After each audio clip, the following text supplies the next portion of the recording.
महाराज जी 1528 में मीर बाकी बाबर का सिपा सलार आया था और उसके लिए कहा जाता कि राम के मंदिर को तोड़ के उसने बाबरी मस्जिद बना दी।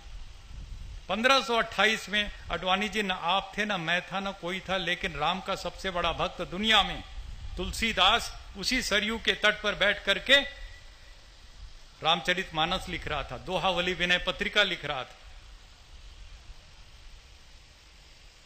उसकी एक दोहा, एक चौपाई कहीं भी मुझे दिखा दो जिसमें तुलसीदास ने ये लिखा हो कि मेरे भव्य आराध्य देव राम के मंदिर को तोड़ के मस्जिद बनाई गई।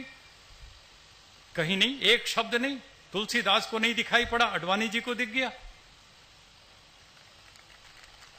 मैं आपसे सच कहना चाहता हूं, हम लोग खूब अच्छे आराम से रह सकते हैं आपस में, प्यार से, मोहब्बत से, लेकिन सियासतदानों को यह मंजूर नहीं है। उनको राजनीति करनी, उनको मंदिर मस्जिद की राजनीति करनी है, हिंदू मुस्लिम की चोटी दाढ़ी की ये राजनीति करनी। इसी में उनको वोट मिलते हैं, पैसा मिलता है, सब कुछ।